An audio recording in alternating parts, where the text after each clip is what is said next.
ನಮಸ್ತೆ ಆತ್ಮೀಯ ಸ್ನೇಹಿತರೆ, ಮತ್ತೊಮ್ಮೆ ಎಜು ಕ್ರಿಯೇಟಿವಿಟಿ ಯೂಟ್ಯೂಬ್ ಚಾನಲ್ಗೆ ಸ್ವಾಗತ ಸುಸ್ವಾಗತ. ನಾನು ನಿಮ್ಮ ಪ್ರೀತಿಯ ಶಿವರಾಜ್. 2024 ಮತ್ತು 25ನೇ ಸಾಲಿನ BEd ಶೈಕ್ಷಣಿಕ ವರ್ಷದ ದಾಖಲಾತಿಗೆ 3ನೇ ರೌಂಡಿನ ಸೆಲೆಕ್ಷನ್ ಲಿಸ್ಟನ್ನು ಈಗ CSSLನವರು ಬಿಡುಗಡೆ ಮಾಡಲಾಗಿದೆ. ಅನೇಕ ವಿದ್ಯಾರ್ಥಿಗಳ ಪ್ರಶ್ನೆ ಏನಂತಂದ್ರೆ, ಸರ್ ನಾನು 1ನೇ 2ನೇ ಮತ್ತು 3ನೇ ರೌಂಡ್ನಲ್ಲಿ ಸೆಲೆಕ್ಷನ್ ಕೂಡ ಆಗಿಲ್ಲ, ನನಗೆ ಸ್ಟಾರ್ ಮಾರ್ಕ್ ಬಂದಿದೆ. 4ನೇ ರೌಂಡಲ್ಲಿ ನಾನು ಹೆಂಗೆ ಸೆಲೆಕ್ಷನ್ ಆಗಬೇಕು, ಯಾವ ರೀತಿ ಆಪ್ಷನ್ ಎಂಟ್ರಿ ಮಾಡಬೇಕು, ಮತ್ತು ಈಗ ಆಲ್ರೆಡಿ ನನಗೆ ಕಾಲೇಜ್ ಸಿಕ್ಕಿದೆ, ಸೀಟ್ ಸಿಕ್ಕಿದೆ, ನಾನು ಮುಂದೆ ಏನು ಮಾಡಬೇಕು ಅನ್ನೋದು ಅನೇಕ ವಿದ್ಯಾರ್ಥಿಗಳ ಪ್ರಶ್ನೆ ಆಗಿದೆ. ಅದ್ರ ಜೊತೆಗೆ ಸರ್ ನನಗೆ 4ನೇ ರೌಂಡಲ್ಲಿ ಕೂಡ ಸೀಟ್ ಸಿಗೋದು ಡೌಟ್ ಇದೆ ಸರ್, ನಾನು ಮುಂದೆ ಏನು ಮಾಡಬಹುದು, ಬೇರೆ ಯಾವ್ಯಾವ ನನಗೆ ದಾರಿ ಇದೆ, ಅದನ್ನೆಲ್ಲ ಪ್ರಶ್ನೆಗಳನ್ನು ಕೇಳಿದ್ರಿ. ಸೊ ಇವೆಲ್ಲ ಪ್ರಶ್ನೆಗಳಿಗೆ ಇವತ್ತಿನ ಈ ಒಂದು ವಿಡಿಯೋ ಉತ್ತರ ನೋಡ್ತೇನೆ. ಈಗಾಗಲೇ ನೀವು ನೋಡ್ತಾ ಇದ್ದೀರಿ, CSSLನವರು 3ನೇ ರೌಂಡಿನ ಒಂದು ಸೆಲೆಕ್ಷನ್ ಲಿಸ್ಟ್ ಅನ್ನು ಬಿಟ್ಟಿದ್ದಾರೆ. ಸುಮಾರು ಇದು ಆರ್ಟ್ಸ್ದ ಒಂದು ಸೆಲೆಕ್ಷನ್ ಲಿಸ್ಟ್ ಆಗಿದೆ.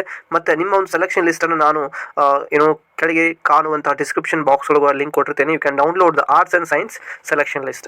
ಸೊ ಇಲ್ಲಿ ನೋಡ್ತಾ ಇದ್ದೀನಿ, ನಿಮ್ಮ ರಿಜಿಸ್ಟರ್ ನಂಬರ್, ನಿಮ್ಮ name of the candidate, gender ಮತ್ತು ಡಿಗ್ರಿ ಪರ್ಸೆಂಟೇಜ್ ಕೂಡ ಎಲ್ಲ ಇದೆ. ಮತ್ತು ನಿಮ್ಗೆ ಕಾಲೇಜ್ ಸೆಲೆಕ್ಷನ್ ಆಗಿದ್ರೆ ನಿಮಗೆ ಸೆಲೆಕ್ಷನ್ ಈ ರೀತಿ ಕಾಣಿಸ್ತದೆ.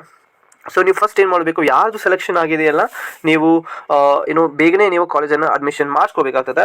ಸೊ ಫಸ್ಟ್ಗೆ ನೀವೇನು ಮಾಡಬೇಕು, ದಿನಾಂಕ 4 ಅಂದರೆ ನಾಳೆಯಿಂದ 6ನೇ ತಾರೀಕುವರೆಗೆ ನೀವು ಡಯಟಿಗೆ ಹೋಗಿ ಅಡ್ಮಿಷನ್ ಸ್ಲಿಪ್ಪನ್ನು ತೆಗೆದುಕೊಳ್ಬೇಕು.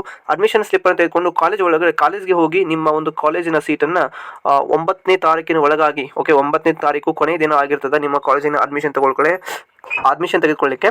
ಸೊ ಹೀಗಾಗಿ ಕಾಲೇಜಿಗೆ ಬೇಗನೆ ಭೇಟಿ ಕೊಟ್ಟು ನಿಮಗೆ ಕಾಲೇಜ್ ಸರಿ ಅನಿಸಿದರೆ ಮಾತ್ರ ನೀವು SBIಯಲ್ಲಿ ಚಲನ್ ಕಟ್ರಿ. ಸೊ ಚಲನ್ ಹೆಂಗೆ ಕಟ್ಟಬೇಕು ಅಂದರೆ ವೆರಿ ಸಿಂಪಲ್. ಅಗೇನ್ ನಿಮ್ಮ BEd ಒಂದು ಅಪ್ಲಿಕೇಶನ್ ಲಾಗಿನ್ ಆಗಿ ಅಲ್ಲಿ ಜನರೇಟ್ ದ ಚಲನ್ ಅಂತ ಕ್ಲಿಕ್ ಮಾಡಿದರೆ ಯು ವಿಲ್ ಗೆಟ್ ಒಂದು ಚಲನ್ ಜನರೇಟ್ ಆಗ್ತದೆ. ಸೊ ನಿಮಗೆ ಅಲ್ಲಿ ಸೀಟ್ ಸಿಕ್ಕಿದೆ ಅಂತ ಅರ್ಥ.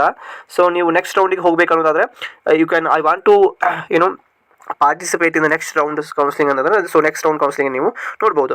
ಇಲ್ಲಿ ಇನ್ನೊಂದು ವಿಶೇಷತೆ ಏನಂತಂದರೆ, ನೀವು ಅದಾದಮೇಲೆ ನೀವು ಡಯಟ್ಗೆ ಬರಬೇಕಾಗ್ತದೆ. ಡಯಟ್ ಒಳಗೆ ನಿಮ್ಮ ಸೀಟನ್ನು ಕನ್ಫರ್ಮ್ ಮಾಡ್ಕೋರಿ. ಆಮೇಲೆ ನೀವು SBI ಒಳಗೆ ನೀವು ನಿಮಗೆ ಗೌರ್ಮೆಂಟ್ ಸೀಟ್ ಸಿಕ್ಕಿದೆಯೋ ಅಥವಾ ಆ್ಯಡೆಡ್ ಸಿಕ್ಕಿದೆಯೋ ಅಥವಾ ಅನ್ಎಡೆಡ್ ಸಿಕ್ಕಿದೆಯೋ ನೋಡಿಕೊಂಡು ನೀವು ಫೀಸನ್ನು ಕಟ್ಟ್ರಿ.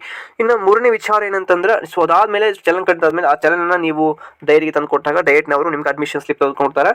ನಿಮ್ಮ ಕಾಲೇಜಿಗೆ ಹೋಗಿ 9ನೇ ತಾರೀಕಿನೊಳಗೆ ನೀವು ನಿಮ್ಮ ಒಂದು ಕಾಲೇಜ್ ಅಡ್ಮಿಷನ್ ಸ್ಲಿಪ್ಪನ್ನು ತೆಗೆದುಕೊಂಡು ಹೋಗಿ ಸೊ ಕಾಲೇಜ್ಗೆ ಭೇಟಿ ಆದರೆ ನಿಮಗೆ ಕಾಲೇಜ್ ಸೀಟ್ ಸಿಗ್ತೈತಿ. ಸೊ ಅಲ್ಲಿಗೆ ನಿಮ್ಮ ಒಂದು ಪ್ರೊಸೆಸ್ ಮುಗೀತದೆ. ಸೊ ಇದಾದಮೇಲೆ ಅನೇಕ ವಿದ್ಯಾರ್ಥಿಗಳ ಪ್ರಶ್ನೆ ಏನಂತ, ಸರ್ ಡಬಲ್ ಸ್ಟಾರ್ ಮಾರ್ಕ್ ಬಂದಿದೆ ಅಂತ.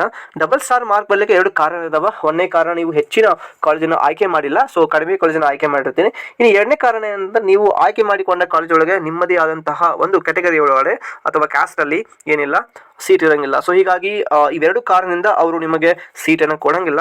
ಬಟ್ ಇವೊಂದು ಅಲ್ಲಿ ಕೂಡ ಅವರು ಇಂಟಿಮೇಟ್ ಮಾಡಿರ್ತಾರೆ ನಿಮಗೆ, ಸೊ ಇಲ್ಲಿ ಸೀಟ್ ಇಷ್ಟಿದೆ ಅಂತ. ಆದರೂ ಕೂಡ ನೀವು ಅಗೇನ್ ಮತ್ತೆ ಅಲ್ಲಿ ಆಪ್ಷನ್ ಎಂಟ್ರಿ ಕೊಟ್ಟರೆ, ಅಂದರೆ ಫಸ್ಟ್ ಪ್ರಿಫರೆನ್ಸ್ ಕೊಟ್ಟರೆ, ಸೊ ನಿಮಗೆ ಸೀಟ್ ಸಿಗೋದು ಬಹಳ ಬಹುತೇಕ ಡೌಟು. ಇನ್ನು 4ನೇ ರೌಂಡಿನ ಒಂದು ಆಪ್ಷನ್ ಎಂಟ್ರಿ ಯಾವಾಗ ಸ್ಟಾರ್ಟ್ ಆಗಿದೆ ಅಂತ ಅನೇಕ ವಿದ್ಯಾರ್ಥಿಗಳು ಕೇಳ್ತಾ ಇದ್ದೀರಿ. 4th ರೌಂಡ್ ಆಪ್ಷನ್ ಎಂಟ್ರಿ ಮತ್ತು ಸೀಟ್ ಮ್ಯಾಟ್ರಿಕ್ಸ್ ಅನ್ನು 10ನೇ ತಾರೀಕು ಅಂದರೆ 10/1/2025 13ನೇ ತಾರೀಕಿನವರೆಗೆ ನಿಮ್ಗೆ ಬಿಡ್ತಾರೆ. 3 ದಿನ ನಿಮ್ಗೆ ಕಾಲಾವಕಾಶ ಇದೆ ಆಪ್ಷನ್ ಎಂಟ್ರಿ ಮಾಡೋಕೆ, 10ರಿಂದ 13ವರೆಗೆ. ಸೊ 4ನೇ ರೌಂಡ್ ಒಳಗೆ ನೀವು ವೇಟ್ ಮಾಡಿರಿ ಮತ್ತು 4ನೇ ರೌಂಡ್ ಸೀಟ್ ಮ್ಯಾಟ್ರಿಕ್ಸ್ ಅನ್ನು ನೋಡಿಕೊಂಡು ಸರಿಯಾಗಿ ಆಪ್ಷನ್ ಎಂಟ್ರಿ ಮಾಡ್ಕೊಳ್ರಿ. ಇದು ನಿಮಗೆ ಬಹಳ ಇಂಪಾರ್ಟೆಂಟ್ ಇದೆ ಅಂತ ಹೇಳ್ಬೋದು. ಸೊ ಇದಾದಮೇಲೆ ನಿಮಗೆ 4th ರೌಂಡ್ನ ಒಂದು ಅಡ್ಮಿಷನ್ ಸೆಲೆಕ್ಷನ್ ಲಿಸ್ಟನ್ನು ಯಾವಾಗ ಬಿಡ್ತಾರೆ ಅಂತಂದರೆ 15/1/2025 ನಿಮಗೆ ಸೆಲೆಕ್ಷನ್ ಲಿಸ್ಟನ್ನು ಬಿಡ್ತಾರೆ. ಸೊ ಅದು ಈವ್ನಿಂಗ್ವರೆಗೆ ಕೂಡ ಆಗ್ತದೆ ಸೆಲೆಕ್ಷನ್ ಲಿಸ್ಟ್ ಬಿಡೋದು, ನೀವು ವೇಟ್ ಮಾಡಬೇಕು. ಅದಾದಮೇಲೆ ಹಾಗೆ ನಿಮಗೆ ಇದೇ ಪ್ರೊಸೆಸ್ ಕಂಟಿನ್ಯೂ ಆಗ್ತೈತಿ. ಸೊ ಇದನ್ನು ನೆನಪಿಟ್ಕೊಳ್ರಿ. ಯಾರಿಗೆಲ್ಲ 4th ರೌಂಡಲ್ಲಿ ಕೂಡ ಸೀಟ್ ಸಿಗಲಿಲ್ಲ, ಸೊ ನೀವು CUET PG ಅಲ್ಲಿ ಹೋಗಿ ಅಗೇನ್ ನೀವು ಅಲ್ಲಿ BEd ಒಂದು ಅಪ್ಲಿಕೇಶನನ್ನು ಹಾಕಿ ನೀವು ಎಂಟ್ರೆನ್ಸ್ ಎಕ್ಸಾಮ್ ಬರಬೇಕು, ಕಾಮನ್ ಯೂನಿವರ್ಸಿಟಿ ಎಂಟ್ರೆನ್ಸ್ ಎಕ್ಸಾಮ್ ಅಂತ. ಸೊ ಅದಾದಮೇಲೆ ನೀವು BEd ಅನ್ನು ಸೆಂಟ್ರಲ್ ಯೂನಿವರ್ಸಿಟಿ ಒಳಗಡೆ, ನೀವು ಡೀಮ್ ಯೂನಿವರ್ಸಿಟಿ ಒಳಗಡೆ ನೀವು BEd ಅನ್ನು ಮುಗಿಸ್ಕೋಬೋದು. ಅದೇ ರೀತಿ ಕೂಡ ಅವಕಾಶ ಇದೆ.